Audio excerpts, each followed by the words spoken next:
Hola, buenos días, Fernanda.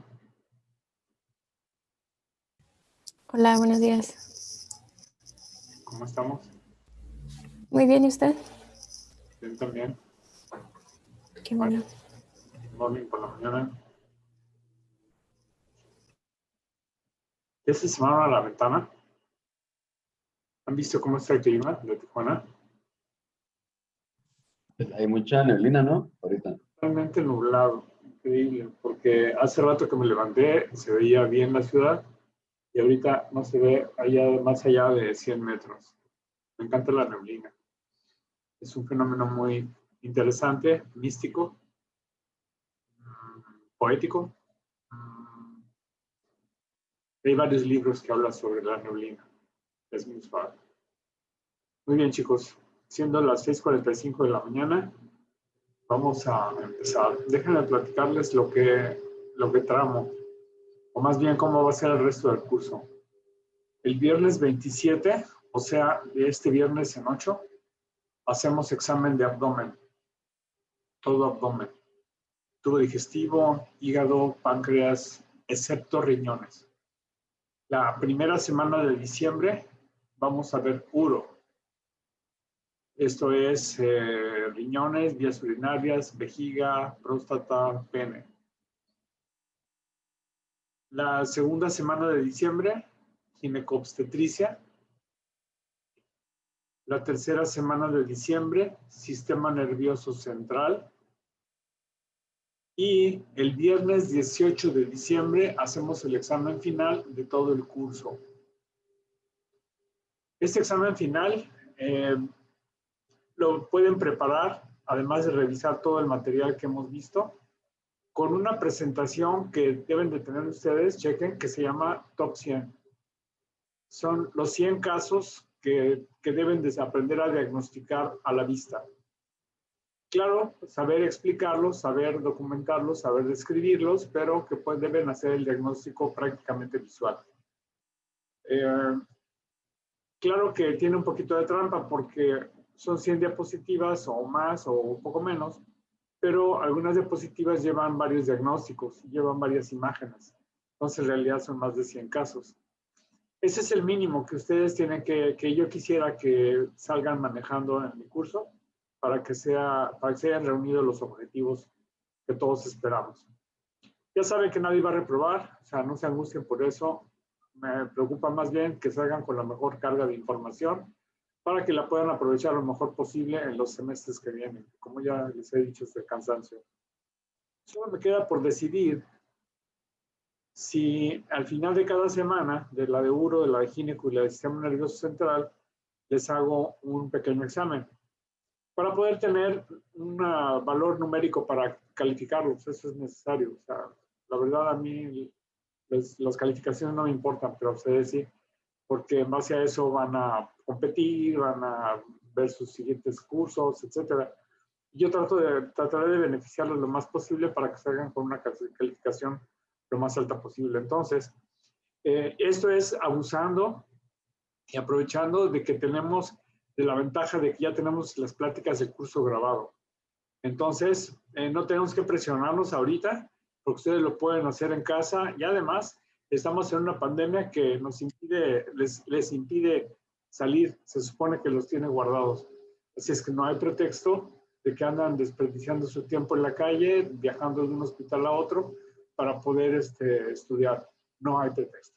Así que ya si ustedes no ven las pláticas o no las asimilan, etcétera, ahí sí ya es lo más que puedo hacer. De mi parte estoy haciendo todo lo posible.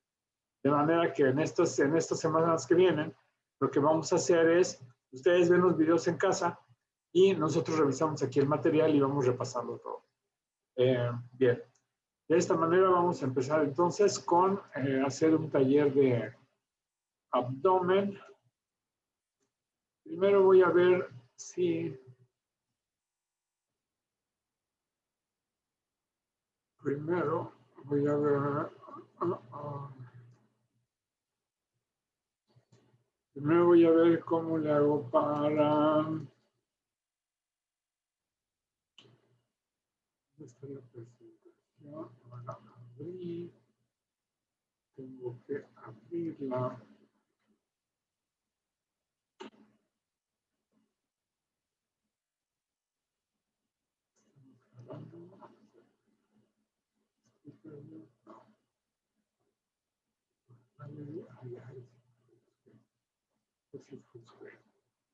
Aquí,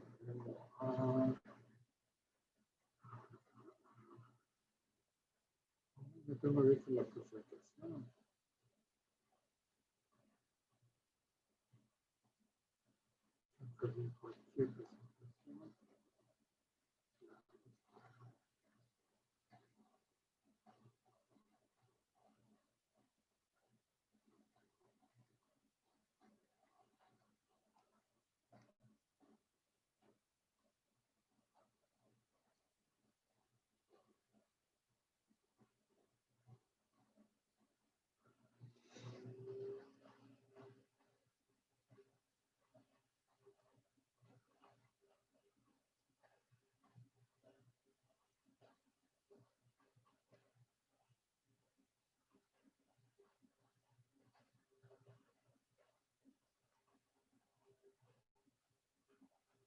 Muy bien, entonces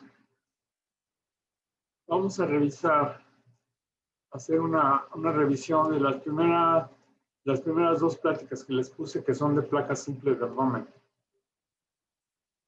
La placa simple de abdomen, como ya vieron en el video, está sobreestimada.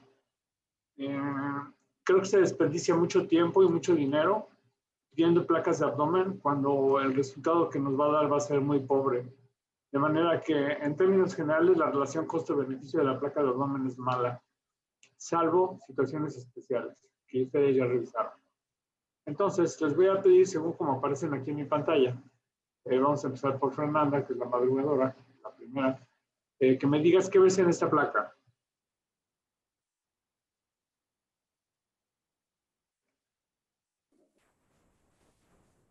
Veo, pues,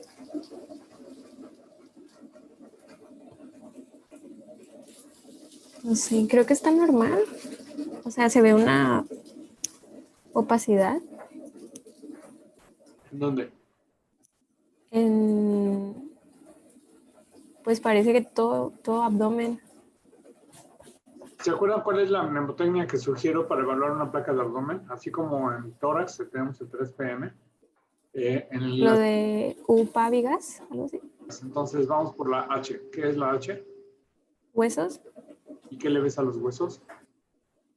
¿Cuáles son las 4 cosas que le debes de ver a los huesos? La densidad, alineación, forma y... Densidad, alineación, forma y... Ay, no me acuerdo el último. ¿Ayuda?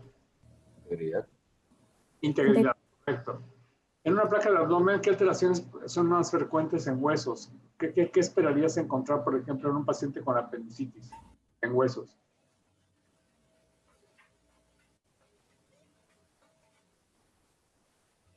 ¿Nada? ¿Ayuda? ¿A alguien se le ocurre qué puede ocurrir en las estructuras óseas en caso de una apendicitis?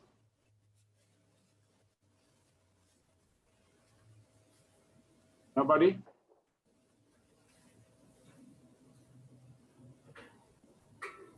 ¿No lo vieron no lo vimos en las pláticas? ¿No lo mencionó? Yo creo que sí. Se produce una escoliosis. Creo que sí lo mencionó en un niño. ¿Por qué se produce la escoliosis en una apendicitis?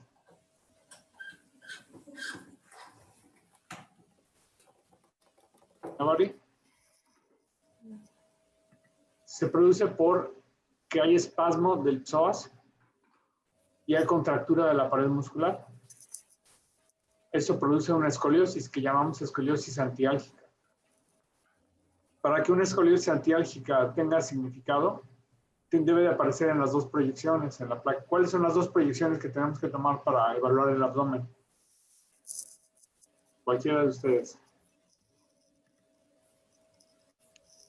AP y lateral. Negativo. Eso es solo en niños, solo en bebés. En el adulto no utilizamos la lateral salvo excepciones. Tomamos dos proyecciones también porque Juan Luis no vio. ¿Cuáles son esas dos proyecciones? Es en ¿De cúbito? bipedestación y de cúbito supino. Correcto, es de pie y en decúbito. ¿Por qué nos interesa la placa de pie? ¿Cuáles son las razones por las que quiero tomar una placa de pie en un paciente con dolor abdominal? ¿Qué busco? Los niveles hidroaéreos. Eso, niveles hidroaéreos. ¿Qué me traducen los niveles hidroaéreos? ¿Qué Si significa? hay, por ejemplo, hileo mecánico. Me traduce, un nivel hidroaéreo me está diciendo que hay aire, más de lo normal, y líquido, más de lo normal. Además de eso, me traduce que el intestino no se está moviendo normalmente. Entonces, o es un intestino que no se está moviendo, en cuyo caso es un hileo adinámico, o como le llaman paralítico, o es un paciente con una gastroenteritis que tiene las tripas que le brincan por todos lados y está yendo al baño cada 5 minutos porque hay abundante líquido en el intestino. Y entonces, cuando le tomo la placa de pie, voy a tener niveles hidroaéreos. ¿Cuál es la diferencia de tener niveles hidroaéreos en un ilio, o sea, un paciente que no se le mueve el intestino por algún problema metabólico, por alguna neuropatía diabética o cualquier alteración en la motilidad? Se van a distender las asas, se van a producir líquido, pero dentro de un asa intestinal, el líquido va a estar en el mismo nivel. En cambio, si le tomo una placa de abdomen a un paciente que tiene una obstrucción intestinal o una gastroenteritis, la tripa está moviéndose. Entonces, cuando le tomo una placa simple de abdomen y en una sola asa, es la condición, en una sola asa, los niveles van a estar en escalera. O sea, en diferente nivel. ¿Me explico? Sí. Efectivamente, la placa de pie, estoy buscando niveles hidroaéreos que me van a traducir que hay mucho líquido, mucho gas y que es un intestino o que no se mueve o que se está moviendo de más. Lo cual puede ser por una obstrucción o por una irritación viral, una infección, etc. ¿Qué otra cosa busco en una placa simple de abdomen de pie? Con particular atención a los diafragmas. ¿De aire es un ¿El diafragmático? signo de la gaviota? El signo de la gaviota o aire libre subdiafragmático. El signo de la gaviota realmente es como ya con letreritos, ¿no? O sea, tiene medio litro de aire libre en el abdomen y ese es muy fácil de ver. Pero hay que estar siempre atentos a las burbujas de aire, a las burbujas extraluminales. Tenemos que estar atentos al aire que esté fuera de las asas intestinales y que, por ejemplo, esté en la fosa hepatorrenal, aquí arriba. O que esté en los corredores, en los flancos, pero que esté por fuera del aire. Por ejemplo, en la placa de decúbito no podemos ver el signo de la gaviota ni vamos a ver aire libre subdiafragmático, pero vamos a ver burbujas extraluminales fuera del intestino. ¿Y cómo sé que están fuera del intestino? Porque no tienen la forma del intestino, porque no se ven las paredes del intestino y tienen ciertos signos que ya vieron y revisaron ustedes en la plática. ¿Alguien se acuerda cuáles son los signos de aire libre en la cavidad abdominal? Vienen en las pláticas. ¿El de doble pared? Correcto, signo de la doble pared, muy bien. Otro. El signo de la doble pared, que se conoce como signo de Rigler. O sea, cuando es la pared externa del asa intestinal. Luego hay otros que menciono en el caso de niños, que es el signo del balón, pero ese ya es cuando también tiene 2 litros de aire libre y ya se ve todo el niño, o no sé si es el niño el que parece balón, o es el abdomen que parece balón de la gran cantidad de aire extraluminal que tiene. Entonces sí, tenemos que estar muy atentos a esos signos, porque con frecuencia he visto que lo pasa desapercibido con el médico de urgencias, al paciente lo dan de alta y regresa ya con una perforación y una peritonitis que oscurece el pronóstico y el tratamiento. Entonces, atentos siempre a los signos de aire libre. Doctor, ¿cuál sería el tercer signo? El signo del balón de fútbol, el signo de la gaviota, el signo de la doble pared o signo de Rigler. Ah, ok. Okay. Gracias. Entonces, huesos, escoliosis antiálgica, contractura muscular, muy bien. Eso es en cuanto a H de UPA Vigas, ¿no? Luego sigue la P. ¿A qué responde la P? Partes blandas. Partes blandas, muy bien. ¿Qué nos interesa de las partes blandas en la placa de abdomen? Pues nos interesa la lonja. nos interesa la llanta, nos interesa la pared abdominal, sobre todo en los flancos. O sea, la pared abdominal anterior no la veo aquí, pero puedo ver a veces, según el tipo de paciente, según el tamaño, todas las placas con las que se toma una placa de abdomen, estamos hablando de una placa de 17 pulgadas por 14 pulgadas de ancho. Entonces, no, hay pacientes que no caben, como esta primera radiografía, realmente no alcanzamos a ver claramente toda la lonja, pero nos interesa evaluar los corredores, los flancos. Ya hemos hablado de la anatomía de los flancos, ya hemos hablado de que hay piel, hay grasa, hay músculo, hay grasa, músculo, 3 capas. Luego viene la pared, viene la grasa extraperitoneal, luego viene una línea delgadita que es el peritoneo, luego viene la grasa intraperitoneal y luego ya viene el colon. Entonces, todo ese sándwich de cosas es el que tenemos que aprender a evaluar, tanto en radiografía simple de abdomen como en tomografía. En tomografía es mucho más útil esta información. Bien, eso es en cuanto a la P. Luego sigue la B de vaca. Corresponde el D. ¿Quién se acuerda? A vísceras. Vísceras. ¿Y qué vísceras voy a evaluar en la placa de abdomen? El hígado, vaso, Vaso y riñones y vejiga. riñones y vejiga, correcto. Páncreas, forget it, no se ve el páncreas. Muy bien. Y luego, UPA, B, gas. Y luego viene el gas. Entonces, el gas puede ser normal, aumentado o disminuido. Gas normal, todos tenemos un poco de gas en el estómago, todos tenemos una burbuja en el duodeno, todos tenemos un poquito de gas en el colon, en el recto, y alguna que otra cita de intestino delgado. Eso es lo normal. ¿En qué casos puede haber disminución del gas intestinal? Como sucede, de hecho, en esta primera radiografía. Fíjense en la placa y verán que lo que llama la atención es que no hay gas.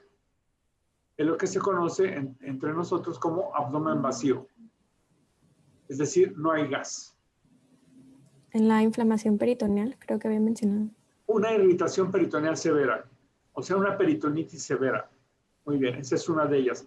¿Por qué no hay gas en una peritonitis severa? Porque cuando se irrita el peritoneo, cuando se inflama el peritoneo, suceden varias cosas aledañas. Una, las tripas, el asa intestinal, se contrae, expulsa el gas, absorbe el gas y disminuye la cantidad de gas intestinal.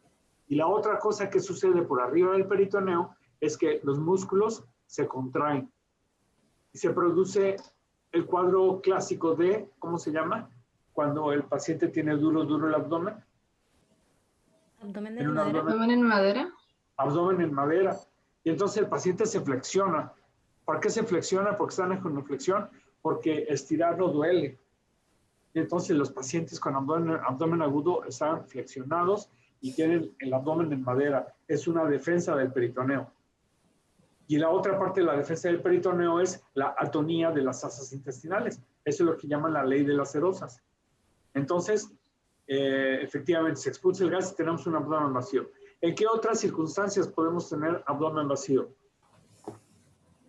Decía, cuando se prepara al paciente con laxantes. Correcto. Cuando van a hacer una colonoscopía a un paciente, les dan una solución hipertónica que los hace evacuar 20 veces en toda la noche. Y si le toman una placa, van a tener disminución del gas intestinal. Esa es una. Si se va a hacer un estudio que requiere ayuno y requerimos que esté limpio el abdomen para ver bien alguna estructura como la columna, pues se les da un laxante, se les da, ya no se usa mucho, pero una preparación para un estudio previo. Otra tercera causa. Obstrucción alta. Correcto. ¿Y qué entendemos por alta? Pues que no hay un paso como por estómago, por ejemplo. Exactamente. Pero, por ejemplo, si tengo una obstrucción en el nivel de píloro, lo cual sucede frecuentemente en pacientes de edad avanzada por un cáncer gástrico, más bien por úlceras benignas. La obstrucción pilórica es más frecuente benigna que maligna. Es rara vez que el cáncer produzca un cáncer de este tipo. Digo, que el cáncer produzca una obstrucción de este tipo. Entonces, cuando se obstruye el píloro, el estómago va a estar muy distendido. Entonces, en una placa veríamos una gastromegalia, nada más. Pero si el paciente vomita, va al baño y vomita y le tomo la placa de abdomen, en ese momento va a tener un abdomen vacío. Entonces, esas son posibles causas de abdomen vacío, correcto. Muy bien. Decíamos que entonces el gas puede ser normal, aumentado o disminuido. El primer caso, la primera imagen es el de abdomen vacío y ya revisamos las causas. La siguiente imagen, fíjense cómo vamos a ver primero la columna. ¿Qué les parece la columna? Daniela, ¿qué te parece la columna?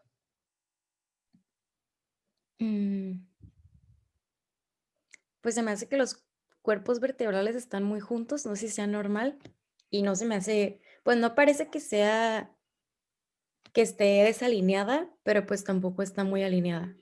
No sé cómo explicar eso. No puedes decir eso. O está o no está. Es muy fácil. Vamos a poner aquí, déjame, vamos a poner aquí una línea recta. Y vamos a trazar una línea recta aquí. Ok, no está alineada. Entonces, ¿qué tiene? Pues una ligera escoliosis. Correcto, escoliosis. Y cuando hablamos de escoliosis, debemos de decir la parte cóncava hacia qué lado está. Entonces decimos escoliosis de concavidad derecha o concavidad izquierda. Podemos decir escoliosis leve, moderada o severa. Hay grados que los traumatólogos hacen hay mediciones que hacen así trazando una línea perpendicular, y luego una línea de aquí a acá, y luego ven los grados de escoliosis que tiene, pero eso es para los carpinteros, perdón, quiero decir para los traumatólogos, que no es lo mismo, pero es igual. Entonces ellos hacen esas mediciones. Nosotros podemos decir que tiene una escoliosis leve, moderada o severa, ¿no? De concavidad derecha. ¿Por qué es importante que diga de qué lado es la concavidad? Porque esto me está sugiriendo en un momento dado de qué lado le duele el abdomen. Si el paciente tiene una apendicitis, puede tener una escoliosis de concavidad derecha. Si tiene una diverticulitis que dan en sigmoides, es posible que tenga escoliosis de concavidad izquierda. Pero también puede tener la escoliosis porque así la usa, porque tiene acortamiento de un miembro pélvico. Vamos a suponer que tiene una pierna que le mide 2 centímetros menos que la derecha. Entonces la pelvis va a estar basculada y entonces va a tener una escoliosis. Entonces las escoliosis pueden ser reales o pueden ser falsas también. El técnico a la hora de acomodar al paciente a lo mejor lo acomoda chueco y el paciente va a salir con su escoliosis. Bien. Profe, Sí. la escoliosis también puede ser, por ejemplo, si la persona tiene malas posturas durante muchos años, ¿no? Claro, claro, hay escoliosis idiopáticas, hay escoliosis juveniles, hay escoliosis posicionales, por fracturas de vértebras, etc. A nosotros nos interesaría ver la integridad de las vértebras. Fíjense cómo las vértebras suelen ser cuadradas. Vean esta vértebra. Vean, ese es L5, L4, L3, L2, L1. Y aquí tenemos un problema. Vamos a suponer que esta sea L1, L2, L3, L4, L5, ¿no? Entonces no hay problemas. Ahí están las 5 vértebras. Ahora vamos a ver la que se ve más nítida. 5, 4, la tercera, L3. Comparen este cuerpo vertebral con este. ¿Qué diferencia le ven?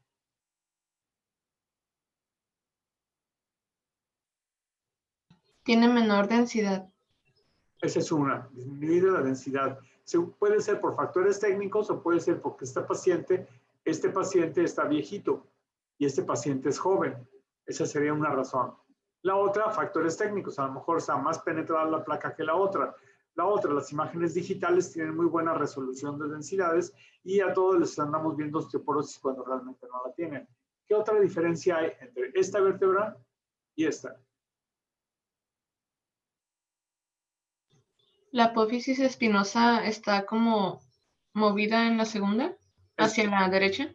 Claro, eso es porque está rotada. A esto le llamamos no solo escoliosis, sino le llamamos rotoescoliosis. O sea, no nada más está chueca la vértebra, sino que aparte está rotada. ¿Qué otra diferencia hay? Está más pequeña, para hacer una vértebra lumbar está más pequeña, ¿Pequeña en qué sentido? como más chata, como si estuviera comprimida. Exactamente, o sea, en la altura. La altura de esta vértebra hace que se vea rectangular. En cambio, esta vértebra se ve más cuadrada. ¿Se fijan? Entonces, esto me sugiere que estas vértebras se han ido aplastando, lo cual es entendible en pacientes de edad avanzada, porque la disminución de la densidad va produciendo este aplastamiento vertebral. y entonces hay fracturas por aplastamiento vertebral. En este caso no es una fractura, simplemente han ido perdiendo volumen. Pero vean los espacios entre las vértebras.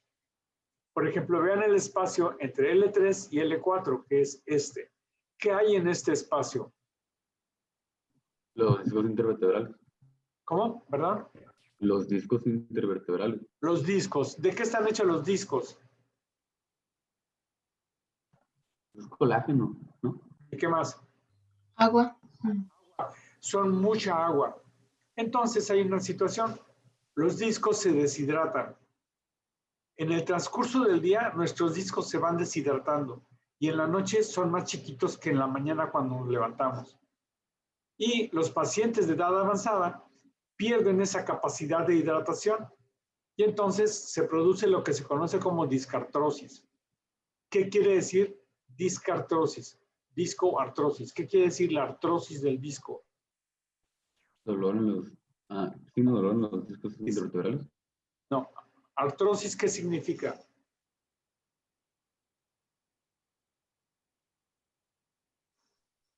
Artrosis.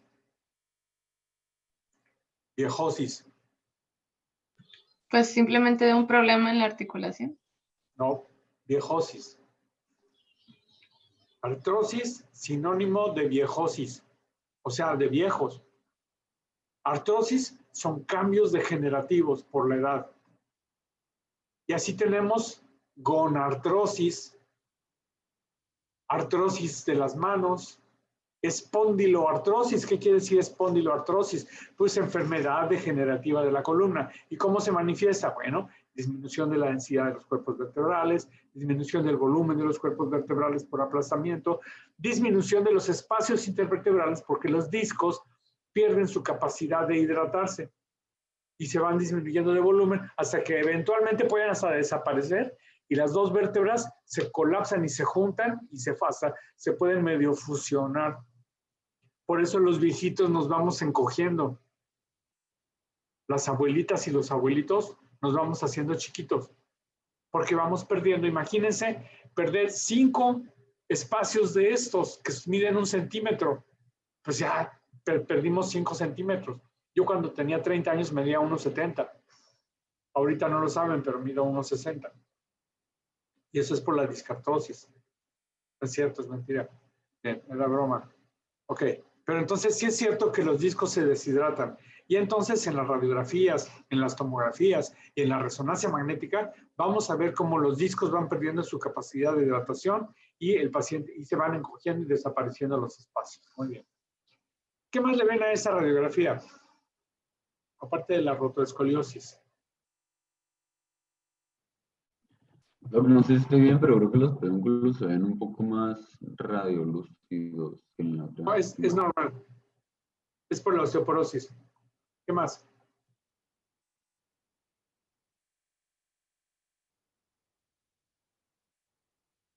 Ok, vamos a lupa vigas, H. Ya vimos huesos. ¿Qué sigue? ¿Partes blandas? Partes blandas. ¿Qué podemos decir aquí de las partes blandas de este paciente?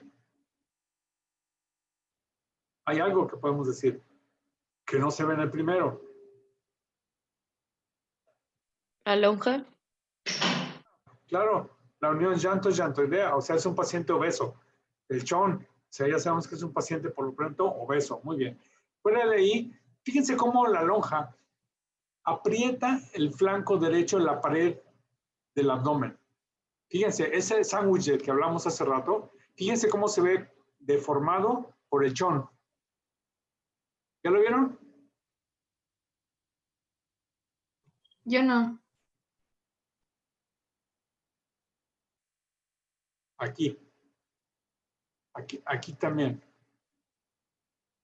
Aquí vemos el sándwich de lo que hablábamos. El músculo, grasa, músculo, grasa, músculo, grasa extraperitoneal, luego el peritoneo que no lo vemos aquí. En placa simple de abdomen es raro y difícil ver el peritoneo. En tomografía sí tenemos que buscarlo. Y luego ya tendríamos la grasa intraperitoneal y luego tenemos ya esto. ¿Cómo le llamamos a esto? A ¿Cómo le llamamos a esta imagen del colon? Estos puntitos blancos y negros, ya lo vimos una vez en clase. ¿El moteado? Moteado. ¿Qué nos produce esta imagen de moteado en una placa de abdomen? Son varias cosas. 1. ¿Cuál es? Ese es 2. sangre libre. Sangre. Y 3. Pus. Pus, correcto. Entonces, si yo veo este moteado, por ejemplo, en proyección del hígado, malo, quiere decir que tiene un absceso posiblemente anaerobio, con gérmenes anaerobios que están produciendo gas. No es frecuente. Pero si yo veo este gas, por ejemplo, estas burbujas en la fosa ilíaca derecha y no las veo contenidas en el intestino, pues pienso que tiene un absceso apendicular. Si yo veo este tipo de gas rodeando un riñón, entonces pienso en un absceso peridural. Pero entonces en este caso es gas normal. Muy bien. Vísceras, hígado, ¿check o no check?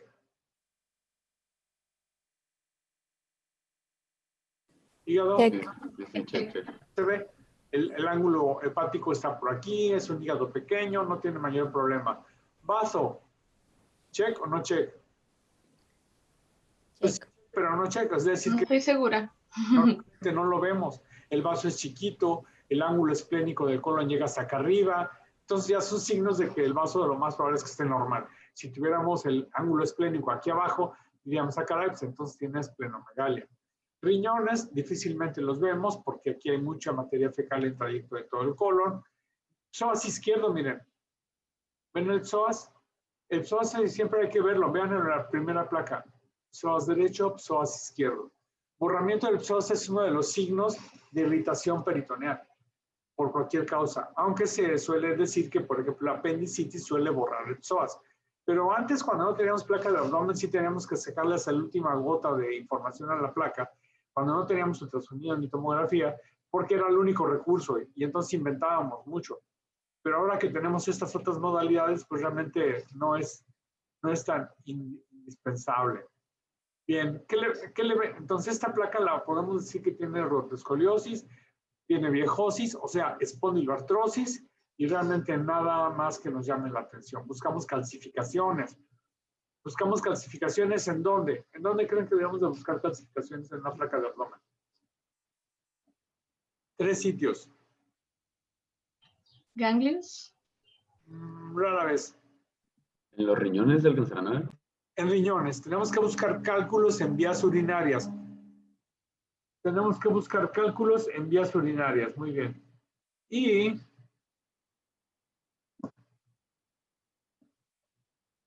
perdón, tengo una mensaje.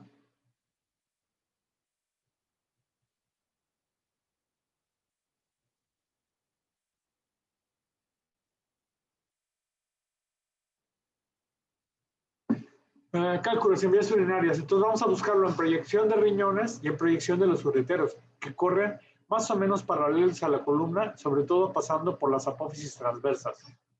Y entonces, la pregunta que sigue, bueno, ¿qué otros sitios debemos de buscar cálculos? La vesícula biliar. ¿Cuál? La vesícula biliar. En la vesícula biliar, correcto. Entonces ya sabemos que el área de la vesícula biliar es esta. ¿Y cuál es el otro sitio donde debemos de buscar una calcificación? En pelvis, o sea, si es mujer, que puede ser un teratoma o un mioma calcificado. Es igual que los ganglios, es algo poco frecuente. Algo que es muy importante. Paciente con dolor en fosa ilíaca derecha, ¿qué busco en la placa de abdomen? El coprolito. Solito. ¿Con qué frecuencia lo voy a ver? Creo que era del 10 al 15% de los casos. Al 15%, muy bien, si vieron la plática, muy bien. Entonces, ahora, ¿cuál es la diferencia en la densidad de los cálculos de la vesícula y de vías urinarias? Pues creo que había mencionado que usualmente en una radiografía no se podía ver la densidad de los de la vesícula porque no están compuestos por calcio. ¿Con qué frecuencia? A grosso modo, 20%. Solo el 20% de los cálculos vesiculares son cálcicos. A grosso modo. Y los de vías urinarias es al revés. El 80% de los cálculos de vías urinarias son radiopacos. Solo el 20% son de cistina o exclusivamente de ácido úrico y pueden no verse en la radiografía simple, pero sí se ven en la tomografía. ¿Por qué? Porque el ATAC tiene más sensibilidad para las densidades, tiene más resolución de densidades y ahorita ya saben ustedes a qué me refiero yo cuando hablo de resolución de densidades. ¿Ok? Entonces sí, busco cálculos. Muy bien. Vamos a la tercera placa. ¿Qué les parece la tercera placa? ¿En qué parte de la mnemotecnia está afectada? ¿En el gas? Del gas. ¿Cómo está el gas? ¿Normal, aumentado o disminuido? Aumentado. Aumentado. Aumentado. La siguiente pregunta, cuando veo mucho gas en una placa de abdomen, es, ¿está dentro del intestino o está fuera del intestino? Es decir, ¿es intraintestinal o es extraintestinal? O sea, estoy descartando neumo o peritoneo, con los signos de los que hablamos hace rato. Siguiente pregunta en esta placa, ¿este gas que ven aquí es intra o es extraintestinal? ¿Intra? Ese intra. Claro, está totalmente dentro de las tripas. Siguiente pregunta, ¿es mucha tripa la que veo o es poca tripa la que veo? Mucha. Mucha. Mucha. Mucho. ¿Cuántos metros tenemos de tripa? 7. Más o menos 7. ¿Eso es incluido el colon o sin incluir el colon? Incluido. ¿Cuánto mide el colon más o menos? 1,5 metros más o menos. Más o menos 1,5 metros. Hay pacientes que tienen un sigmoides muy grandote, a lo mejor tienen medio metro extra ahí, y hay otros que lo tienen muy pequeño. Muy bien. Entonces, vamos a dejar por... ¿Esto es colon o es intestino delgado lo que estamos viendo en la placa? Es generalizado, son las dos asas. Es delgado y grueso. Al menos yo veo básicamente nada más delgado, porque acuérdense que el grueso es lo que llamamos el marco cólico. Y marco quiere decir que va por fuera. Y este está ocupando todo el abdomen. Lo que sí puedo distinguir es el estómago. Busquen el estómago. ¿Ya lo vieron? Ahí está. Y entonces, son muchas asas de intestino delgado. Eso quiere decir que este paciente tiene dilatado el duodeno, el yeyuno y muy probablemente hasta el ilion terminal. O sea, todo el intestino delgado está dilatado. No es un patrón obstructivo, porque si fuera una obstrucción y yo pienso en una manguera de 7 metros y la obstruyo en un sitio, de la obstrucción hacia atrás se va a distender y de la obstrucción hacia adelante va a haber disminución del gas. Entonces voy a tener aumento del gas de la obstrucción hacia arriba. Y esto no me está hablando de una obstrucción intestinal, me está hablando de una distensión generalizada de asas de intestino delgado. Y eso lo describiría yo como un híleo. Eso es lo que llamamos híleo. Se le dice híleo paralítico, híleo adinámico. Pero si el clínico me dice, oye, no es cierto, fíjate que el paciente tiene diarrea y si le pongo el estetoscopio, se oye la tripa súper acentuada. Bueno, es lo mismo. Ya hablamos de que el aumento del gas intestinal con aumento del líquido, con hiperperistalsis, pues me va a dar una imagen como esta. Eso yo no lo puedo saber radiológicamente.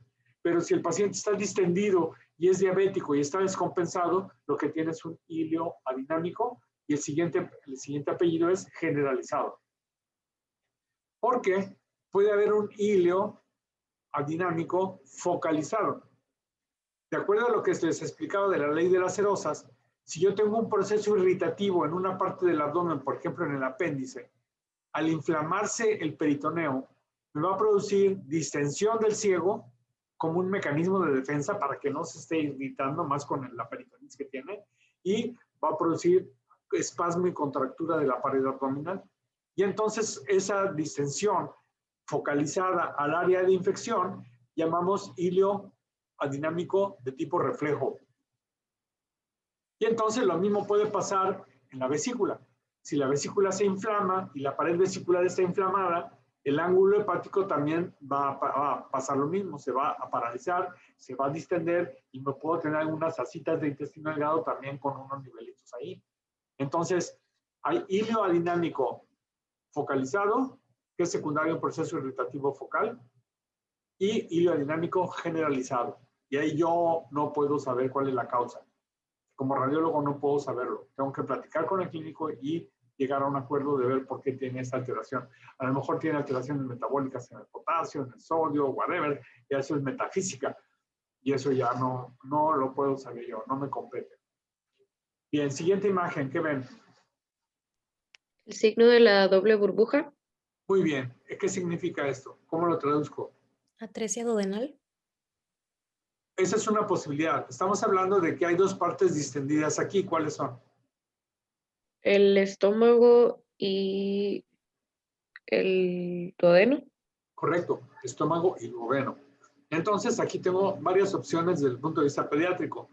Si yo tengo un bebé recién nacido con esta morfología, ¿cuáles son mis posibilidades? Una de ellas es atresia de duodeno. ¿Qué más? Las bandas congénitas de LAT. Bandas o adherencias. Muy bien. Otra. No sé si aplica, pero páncreas anular. Claro que sí aplica. Páncreas anular y pinza mesentérica. Alteraciones vasculares que producen esta imagen, que es característica de doble burbuja. Si el paciente tiene una alteración cromosómica, pues voy con atresia duodenal. En fin, eso es bastante claro. ¿Qué pasa si solo tengo una burbuja? ¿Qué pienso? En hipertrofia pilórica. En hipertrofia pilórica, correcto. Que no es congénita. ¿Por qué decimos que no es congénita la hipertrofia? Porque se suele decir hipertrofia congénita de píloro, pero es falso. ¿Por qué?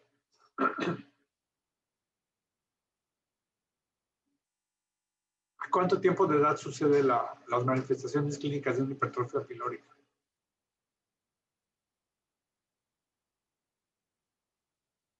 Al mes. Y suele ser en masculinos. El bebé nace bien, come bien y al mes empieza a vomitar. Y entonces van con el médico le palpa una bolita que se conoce como la oliva pilórica, como una aceituna, que es el píloro hipertrofiado. Y entonces, ante esa sospecha, pues ya no le pido placa de abdomen, pero si se la tomo va a tener aumento del gas en el estómago nada más. ¿Qué estudio le pido para hacer el diagnóstico de hipertrofia pilórica? ¿Se le puede pedir gasometría? ¿Cuál, perdón, Mario? ¿Gasometría? ¿Gasometría? Sí. ¿Por qué? No, pregunto. La verdad fue por mera curiosidad. No tengo nada para sustentarlo. ¿Qué gasometría no? O sea, ¿qué diagnóstico, qué estudio de imagen le pido a un paciente para confirmar el diagnóstico de hipertrofia pilórica? Pues en el ultrasonido se ve. Claro, ¿cuáles son los signos de hipertrofia pilórica en ultrasonido? Pues el aumento de la longitud del píloro, el aumento del grosor del píloro y ver obviamente la oliva. Y entonces la fórmula que utilizamos para recordar eso es pi, 3.1416. Es decir, si el píloro mide más de 16 milímetros de longitud, ya tenemos armado nuestro diagnóstico de hipertrofia pilórica. Si mide más de 14 milímetros de diámetro, ya tenemos armado nuestro diagnóstico. Entonces, el ultrasonido rifa y no lleva radiación. La otra manera sería darle medio de contraste al paciente y confirmar que no avanza el píloro o que se vea el píloro muy alargado y delgadita la luz del píloro. Esa sería a la antigüita. La forma moderna es con ultrasonido. Muy bien. Y si en lugar de tener 2 burbujas, tengo 3 burbujas, ¿qué diagnóstico hago? Mariana, has estado muy callada. Atresia de intestino delgado. Sí, Mariana, muy bien. Atresia de yeyuno, correcto. Entonces ya tengo mis imágenes características de one bubble, double bubble y triple bubble. ¿Ok? Ya tengo mis diagnósticos de una burbuja, 2 burbujas y 3 burbujas. Bien. Esto es básicamente para pacientes pediátricos. Ahora, vamos a ver esta imagen que sigue. ¿Qué ven?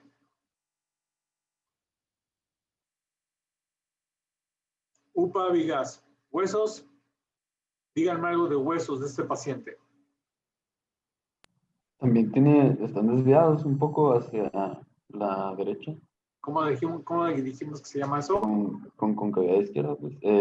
Roto de concavidad derecha. Muy bien, ¿qué más? De huesos.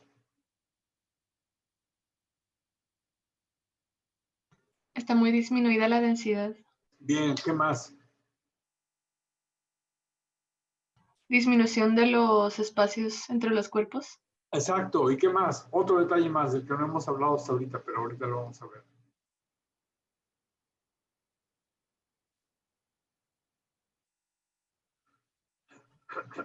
Tienen como los cuerpos en la orilla de abajo están muy marcada, como una línea más densa. Ahí donde puse el círculo rojo que ven. Miren, comparen cómo se juntan aquí las vértebras y qué está pasando aquí. Aparte de que están disminuidos los espacios, aquí se ven como unos piquitos, pero aquí se ven unos picotes. ¿Se fijan? Eso se llaman osteofitos. Osteofitos. Les dicen también picos del oro, porque de alguna manera parecen picos del oro. Pero son osteofitos. Entonces, cuando los discos empiezan a disminuir y desaparecer, la superficie de las vértebras empiezan a chocar y pueden producir esclerosis, o sea que se ven más blancas de lo normal. Y entonces, en las orillas de las vértebras se produce irritación sobre los ligamentos que empiezan a calcificarse. Y esta calcificación de ligamentos es lo que conocemos como osteofitos. Entonces, cuando hay osteofitos, si tiene 20 años el paciente tiene osteofitos, pues quiere decir que tuvo un traumatismo, algo muy grave. Pero los osteofitos los vamos a ver en viejitos todo el tiempo. Y entonces aquí tengo una columna claramente de un paciente de edad avanzada con discartrosis, con osteofitos, con escoliosis. Discartrosis, ¿qué quiere decir discartrosis? Quiere decir enfermedad degenerativa del disco. ¿Qué le pasa al disco? Disminuye y desaparece o se deshidrata. Disminuye el espacio. Entonces es un paciente de edad avanzada. ¿Qué otra cosa me pueden decir de los huesos de este paciente?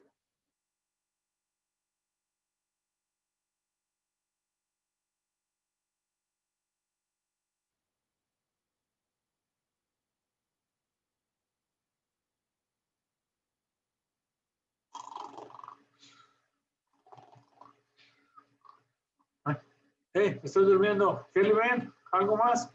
Pues no están muy radiolúcidos, ¿no? O sea, no Cosa. están un poco los huesos. Otra cosa.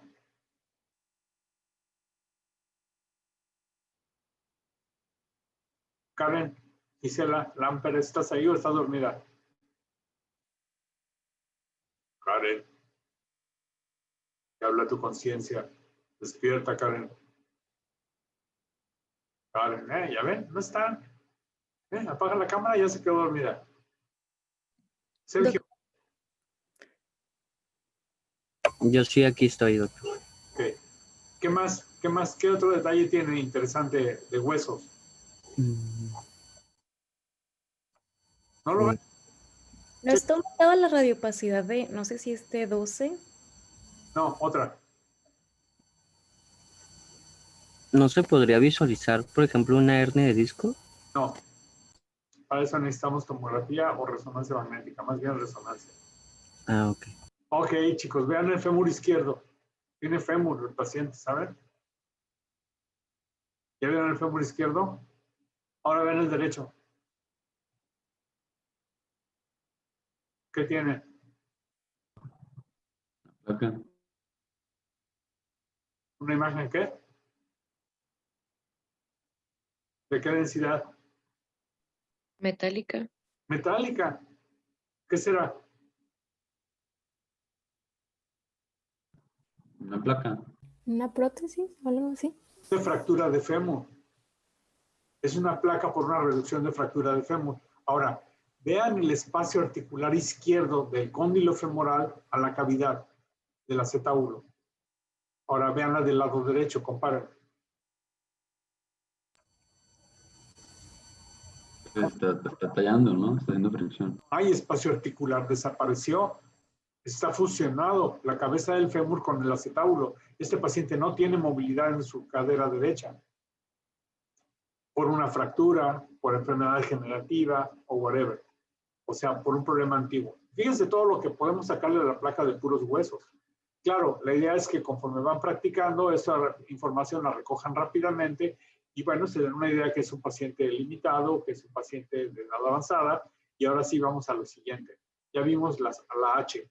Luego sigue partes blandas, que nos vamos a saltar porque no me dice nada la placa de partes blandas.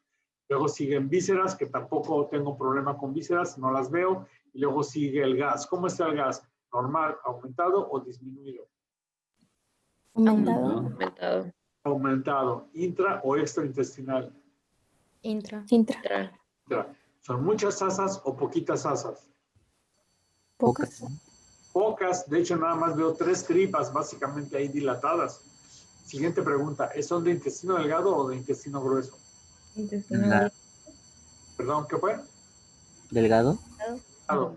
¿Por qué? ¿Cómo sé que es delgado si está muy grueso? O sea, fíjense, por ejemplo, aquí, esta asa pues ha de medir bastante, como 5 centímetros, 6 centímetros. ¿Cómo sé que esto es delgado y no es colon? ¿Por las valvas? No se llaman valvas. No. Las válvulas Válvulas conniventes. Las conniventes, correcto, por las válvulas conniventes. Esa es una. ¿Qué otra razón? ¿Por qué otra razón sé que no es el colon? Por la localización. Porque no sigue el marco cólico, están en el centro. Muy bien. Entonces, ¿creen que sea un proceso? Esto es un proceso obstructivo. Es una oclusión intestinal. ¿100% seguro? No, nada es 100% seguro. Pero el cuadro radiológico es compatible con una obstrucción intestinal. ¿A qué nivel creen que es la obstrucción? Vamos a decir alta, mediana o baja. Alta es de duodeno para arriba. Mediana y intestino delgado a nivel de yeyuno. Y distal vamos a decir de íleon terminal. Hasta íleon. ¿Alta? ¿Qué creen que esté? ¿Distal? Perdón. ¿Distal? ¿Crees que sea hasta íleon? O sea, tenemos aquí 6 metros de tripa distendida. Bueno, media. Son poquitas, es media, es un poco abajo del duodeno o del yeyuno. Claro, finalmente no es irrelevante. Si el paciente se va a operar y le van a destapar la tripa, no importa si son 2 metros o es 1 metro. Pero sí puedo poner en mi reporte que hay aumento del gas intestinal a expensas del delgado de unas cuantas asas y sospecho de una obstrucción a nivel de yeyuno. ¿Cuál es la causa más frecuente de obstrucción intestinal? ¿Adherencias? Adherencias, correcto. Adherencias es la más frecuente con mucho, que son generalmente adquiridas por cirugías previas, por una peritonitis, por una tuberculosis peritoneal, porque tuvo apendicitis, porque tuvo una salpingitis, guareveritis, que produjo inflamación y cicatrices en el peritoneo. Con mucho es la causa más frecuente. Pero en niños, por ejemplo, en bebés, en un niño de 6 años, de 1 año de edad que está chonchito, lo cual se dice rollizo, y empieza con dolor abdominal, masa palpable y evacuaciones sanguinolentas. ¿Cuál es mi diagnóstico? ¿Se le cortó al final lo que dijo? Niño chonchito, masa palpable y evacuaciones sanguinolentas y obviamente mucho dolor. ¿Es la intususcepción? O invaginación. Correcto. Es imaginación, chonchito, masa palpable. Y entonces, ¿qué voy a ver en la placa? Voy a ver un proceso obstructivo con aumento del gas intestinal y voy a ver una opacidad blanca por ahí en algún lado, que si le hago ultrasonido se va a confirmar que es una masacote y ese masacote cuando le haga el ultrasonido va a tener el signo de la diana. ¿Por qué el signo de la diana? Porque un asa que se metió dentro de la otra me va a mostrar la capa del asa externa con la capa del asa interna. Esto lo voy a ver tanto en tomografía como en ultrasonido. El signo de la diana, un masacote que va a parecer un chorizo si lo veo de lado, o va a parecer una dona si lo veo de frente, en ultrasonido. Y esa masa puede estar en cualquier parte. Lo más frecuente son invaginaciones a nivel de íleon terminal. Eso es, entonces el mundo pediátrico es un poco diferente al mundo del adulto. Y también un poquito diferente al mundo geriátrico. Bien. Siguiente imagen. Siguiente imagen. Aquí sigue. Lolita, ándale, pasa la que ahí está ya. Bien. ¿Y ahora qué vemos aquí?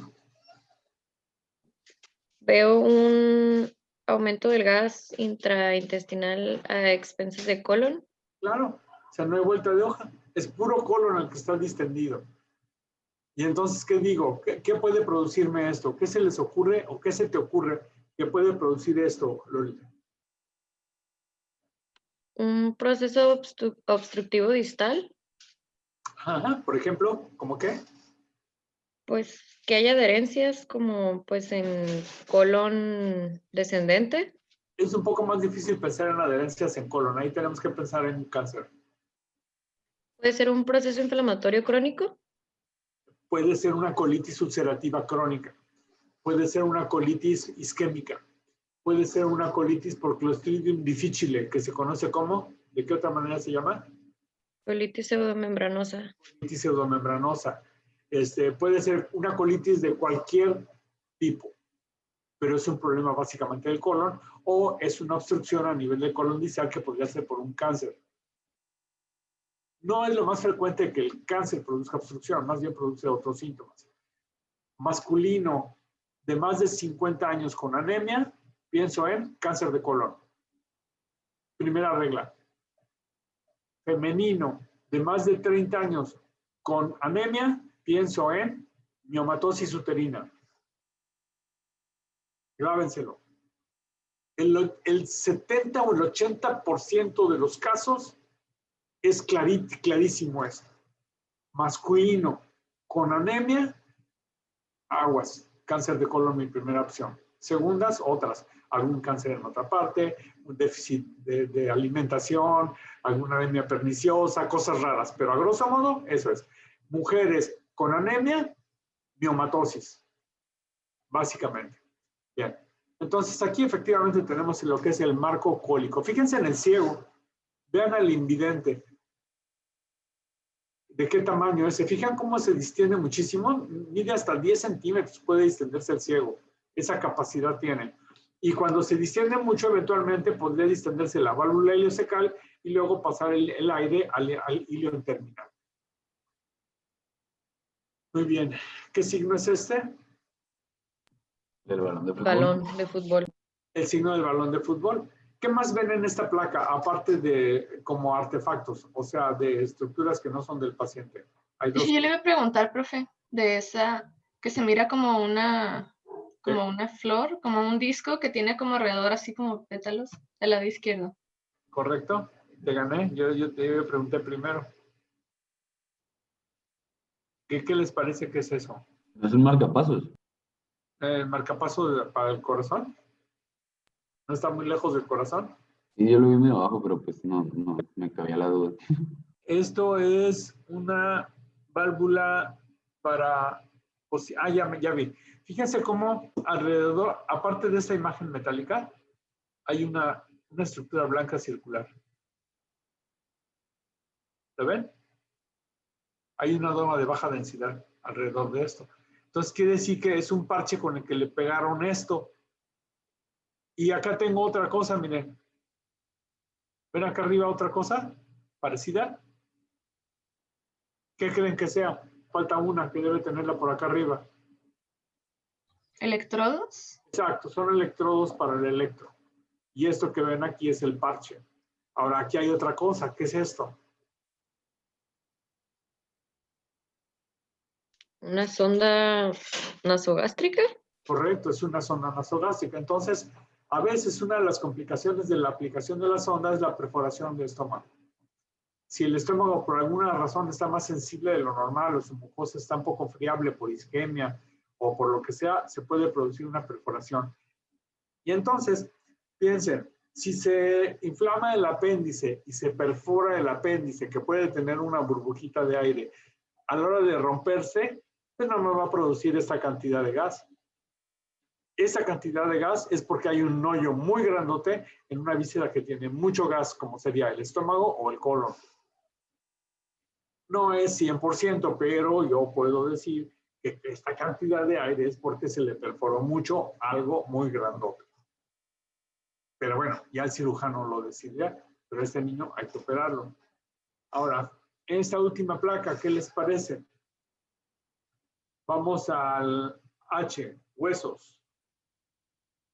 Poca información. Vean los fémures. Ahora ya, a partir de hoy, en su inspección de huesos, vean la columna, vean la pelvis, vean las articulaciones coxofemorales, vean el pubis. ¿Ven el pubis? Aquí está el pubis. ¿Saben dónde queda la próstata en masculinos? Atrás del pubis. Y entonces la próstata con frecuencia se calcifica. Y puede haber calcificaciones fisiológicas o frecuentes, no patológicas, aquí, que podría ser el pubis. En cambio, si fuera mujer, puedo tener calcificaciones de miomas que van a estar en la pelvis. Bien. ¿Qué me está diciendo las partes blandas de este paciente? Está gordito. La gordita y se ve la línea del chón. Muy bien. ¿Y el gas cómo está? ¿Normal, aumentado o disminuido?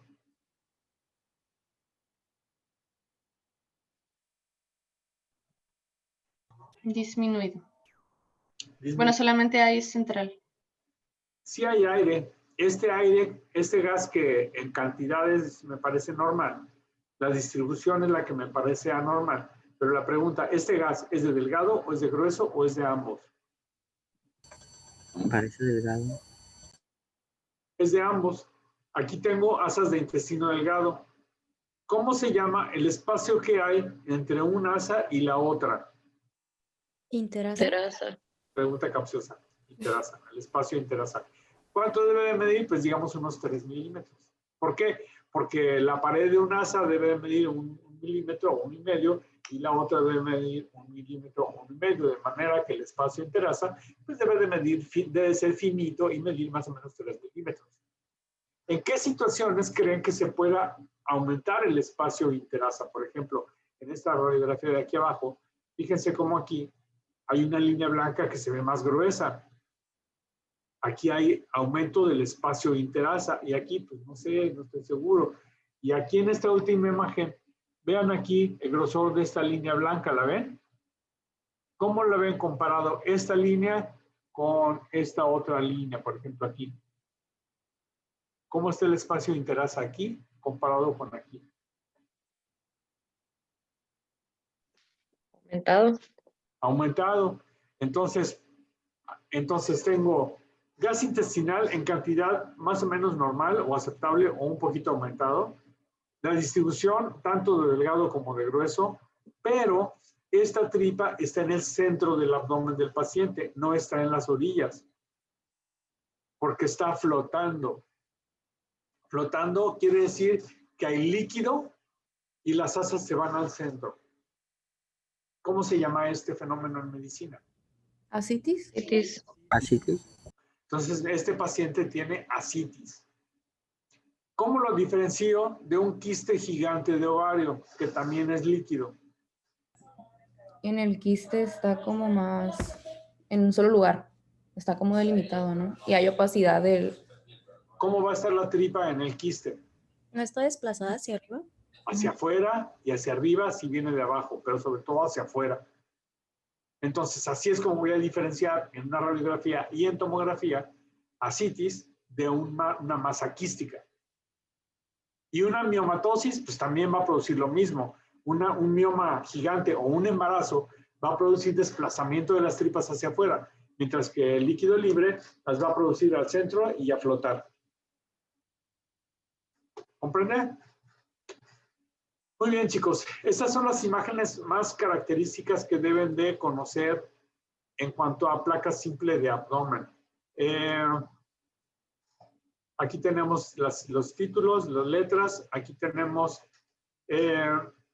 cómo se describe la placa de abdomen. Pues como siempre, qué estudio es, qué región es, en qué posición está tomado, es normal o anormal. Si es anormal, ¿en dónde está lo anormal? ¿Qué densidad tiene? Y mis diagnósticos diferenciales. Por ejemplo, de esta imagen que vemos aquí, díganme qué les llama la atención.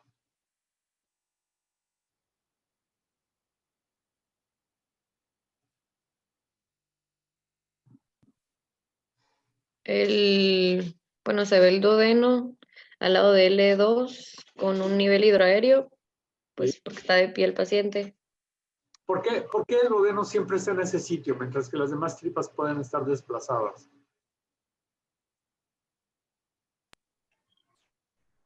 Era porque una parte está extraperitoneal y la otra intra, entonces queda como sujeto. Exactamente, está fijo el duodeno por el peritoneo, por eso siempre el duodeno tiene que estar a la derecha de L1, L2. Y decíamos que si nos pasa un camión encima, la tripa se hace a un lado, excepto el duodeno. De manera que es frecuente que en las contusiones abdominales que son de frente se truene el duodeno, porque es fijo. Muy bien. En cuanto a huesos, vamos a ver que chequen huesos. Quiere decir chequen columna, alineación, pelvis, fémures, pubis. ¿Ya? Bien. Vísceras. No se alcanzan a ver. Se ve el hígado con su borde posterior. ¿Tiene el hígado en dónde? ¿Chiquito o normal o grande? Pues ya que podría estar grande o podría ser normal dependiendo de, por ejemplo, si es un paciente muy alto, muy delgado. Y además, como la placa está de pie, el hígado desciende. Y fíjense cómo la punta del hígado, el lóbulo derecho del hígado, que le llaman el lóbulo de Riedel también, fíjense cómo llega hasta la cresta ilíaca. Y esto puede ser normal. Puede ser un paciente flaquillo, normal. ¿Cuándo pensaría que ese hígado es anormal? Si en lugar de ser esa punta aguda, es una punta redonda. Entonces, si yo veo esa imagen redonda, digo, ah, caray, aquí hay problema. Es una hepatomegalia y a lo mejor hay un tumor. Y si veo esa redondez la veo yo aquí, digo, ah, caray, es la vesícula que está distendida. Y ahora fíjense que aquí hay una línea curva que baja por aquí, da la vuelta por aquí y viene por aquí. ¿Qué es? ¿Lo El ven? riñón derecho. Derecho, correcto. ¿Y el izquierdo? Sabe, no lo veo. ¿Y el vaso? Sabe, no lo veo. Está chiquito. ¿Y pelvis? Bien, sin problema.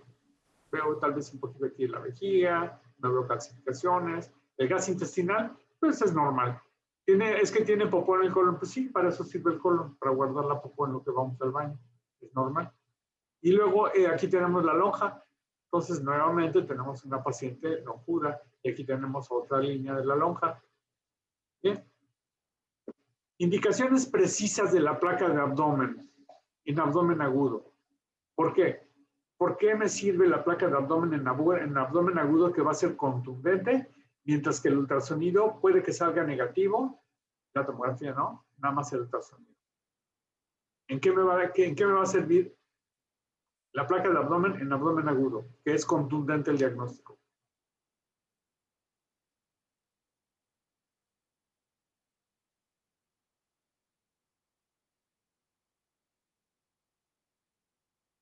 Vamos.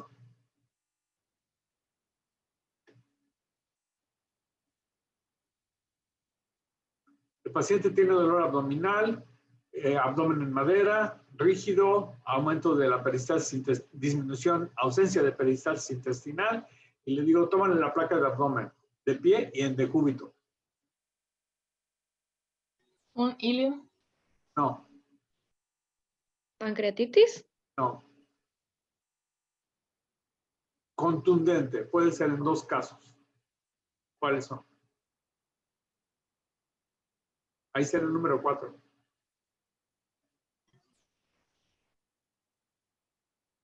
¿Qué busco? Aire libre. El aire libre no lo voy a ver en ultrasonido. Lo voy a ver hasta que le haga tomografía. Bien. ¿En qué otra situación es contundente? Si tiene un coprolito. Si tiene coprolito en el apéndice, ya se hizo el diagnóstico de apendicitis. Seguro, 95% de seguridad. ¿Qué tal que lo operan, que le quitan el apéndice y no era eso lo que tenía? Tenía una diverticulitis. No importa. Never mind. Luego, búsqueda de calcificaciones. Ya quedamos en dónde busco las calcificaciones. En vías urinarias, que son las más frecuentes. ¿En dónde? En apéndice. Pero ojo, porque les puedo poner en el examen una apendicitis y no todas van a tener la imagen así grandota del coprolito o el letrero. Hay coprolitos de muy baja densidad que hay que estar muy atentos en la placa de abdomen y muy atentos en la tomografía. En la tomografía siempre voy a ver el apendicolito. Y tengo que buscarlo. Y el apéndice no siempre está en la fosa ilíaca derecha. El apéndice puede medir 10, 15 centímetros y puede ir a tocar la vesícula o puede ir a tocar el uretero o puede irse hasta el otro lado, yo creo. Entonces es muy truculento el apéndice. Doctor, una pregunta. Sí. ¿Cómo cuánto se tardan, o sea, si el paciente llega de urgencias para tomarle una tomografía? No, pues depende de 1000 factores, depende de en qué situación estés hablando, depende de la burocracia, depende de los camilleros, depende de la hora en la que llegues. Si llegas entre un turno y otro ya valió, van a tardar 2 horas en pasarlo a tomografía. Si llegas en el turno matutino y estoy yo, entonces lo van a tomar muy rápido. No, no es cierto. Es muy impredecible, pero fíjate, precisamente es algo interesante. Llega el paciente con abdomen agudo. De aquí a que pasa el triage, lo pasan a urgencias. El urgenciólogo lo revisa, le pide laboratorio, le dice, toman una placa simple de abdomen, le llevan a rayos X, regresa con su placa de abdomen, revisan toda la información, dice, ahora pídele un ultrasonido. Va al ultrasonido, le hacen el diagnóstico, no le hacen diagnóstico porque es una diverticulitis. En la diverticulitis, por ejemplo, que es dolor en fosa ilíaca izquierda, en la diverticulitis no hay signos sonográficos útiles, ni radiológicos. Entonces regresa otra vez a urgencias. Ahora pídele una tomografía porque el radiólogo dice que puede ser una diverticulitis. Ahí el paciente. ¿Cuánto tiempo perdimos en atender a ese paciente? 8 horas fácilmente. Entonces, es muy importante en abdomen tener una orientación clínica. O sea, por la semiología del dolor, por la semiología de dónde le empezó, cuándo le empezó, el dolor va o viene, es continuo, ya le había dado antes, etcétera. Yo digo, ok, esto pinta para un apéndice, le puedo pedir, si quieren, placas de abdomen para ver neumoperitoneo y de una vez que le hagan ultrasonido, si es delgado, si está flaco el paciente. Si está gordito, olvídense, si te pesan 90 kilos, no voy a ver el apéndice nunca. Bueno, no nunca, pero no se va a ver el apéndice fácilmente. Mejor vaya a tomografía directamente.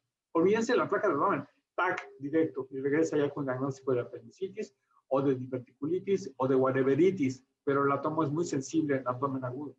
O de cálculo, lo voy a ver inmediatamente. Si es delgadito, entonces sí, o es un niño, entonces sí a ultrasonido. Porque el ultrasonido es bueno para ver el apéndice en bebés o en pacientes delgados. Y ya va a regresar con mi diagnóstico. Entonces es muy interesante, muy importante eso, la logística del urgenciólogo, que sea moderno, que esté actualizado y que no empiece a torrear al paciente con placa de abdomen, ultrasonido, luego tomografía, y ahí el paciente ya se perforó y va a entrar a cirugía con más complicaciones. Bien. Punto número 3. Piensa mal y acertarás. Piensa mal y acertarás. El paciente puede traer un cuerpo extraño en el recto, que no tiene idea de cómo llegó ahí. Pueden traer una lámpara sorda, pueden tener los instrumentos y herramientas más exóticos que se puedan imaginar, y el paciente llega sin decir nada. Con un palo de escoba que le sale por el ombligo y el paciente niega todo tipo de antecedente. Piensa mal y acertarás. Entonces, placa de abdomen en búsqueda de cuerpo extraño. Perforación de víscera hueca, pero de estudios contrastados. Indicaciones no precisas. Pues pídele una placa para ver si tiene hepatomegalia. Pues no, hombre, eso se palpa. Para diferenciar un hilio metabólico de un hilio obstructivo, el cuadro clínico de obstrucción intestinal es bastante claro. Vómito, distensión, ausencia de canalización de gases, es un hilio mecánico. La placa me puede orientar un poco a qué nivel está la obstrucción, etc. Hay hilio dinámico, pues el paciente está distendido, no tiene peristalsis, pues ¿de qué me sirve saber que confirmaron en la placa? No me sirve de gran cosa. Apendicitis, preferible ultrasonido o tomografía según contexto clínico. Le palpo una masa y quiero saber si es útero o es un quiste gigante de ovario, olvídenlo, mejor pidan el ultrasonido. A lo mejor es una vejiga neurogénica y estoy perdiendo el tiempo. A lo mejor es una vejiga que no se vacía. Ojo, para no diagnosticarla como una tumor de ovario. Y MBO, que es la medicina basada en ocurrencia. Todo lo que se le ocurra al urgenciólogo pedir. Hacer tiempo, jalada y media, todo lo demás se les ocurra. Son indicaciones no precisas. Acuérdense que la orientación clínica es muy importante, chicos. Si yo les digo dolor en cuadrante superior derecho, automáticamente tienen que estar pensando en vesícula. Si yo les digo dolor en epigastrio, tienen que estar pensando en pancreatitis, vesícula, hernias, úlcera gástrica, gastritis. Si les digo dolor en cuadrante superior izquierdo, esplenomegalia, pancreatitis, dolor del colon. vamos, vulgarmente, un pedo atorado. ¡Ah, qué feo! Suena muy feo, pero eso se produce. Se infla el intestino. Doctor, es que se me infló el intestino y me dolió muchísimo, pero ya se me pasó. Ok, no hay problema, señora. Se puede ir, ¿no? Entonces, mesogastrio, hipogastrio. Entonces, ya la pura orientación del dolor, muchachos, les tiene que dar un diagnóstico probable o varios diagnósticos probables. Entonces, en el examen, yo puedo ponerles imágenes de variados tipos y les puedo poner dolor en cuadrante superior derecho o dolor en flanco derecho, piedras. Se le corre al testículo, pues entonces es un cálculo de vías urinarias. Se le corre hacia la vulva y hacia la pierna, es un cálculo de vías urinarias. ¿Me explico? Clínica rifa, chicos. La clínica es la que dictamina lo que vamos a hacer con el paciente. No se operan placas, se operan pacientes, chicos. Y entonces la imagen son sombras nada más, es una proyección de lo que el paciente tiene. Y entonces tenemos que estar bien atentos a todo esto. Esta es la anatomía básica que tienen que saber, que seguramente ya entienden y ya comprenden. Esta es de nueva cuenta la mnemotecnia que les recomiendo para exploración de abdomen. Y de nueva cuenta el repaso de cómo tenemos que evaluar el gas, que es básicamente lo que hemos visto ya durante toda esta mañana. Muy bien, chicos, mañana revisamos tubo digestivo. Mañana voy a ponerles imágenes ya de todo, les voy a poner imágenes de tomografía. Ustedes ya vieron los videos de tubo digestivo, de esófago, estómago, duodeno. Ya vamos a revisar anatomía y patología estos 2 días que siguen. Vamos a hacer taller de puras imágenes. Y entonces, según acordamos, el próximo viernes 27, examen de todo lo que es abdomen. Y continuamos con el plan, ¿de acuerdo? Cualquier duda, ya saben dónde encontrarme. Sigan estudiando y nos vemos mañana a la misma hora y por el mismo canal, chamacos. Bye. Ay, gracias. Gracias, doctor. See you tomorrow.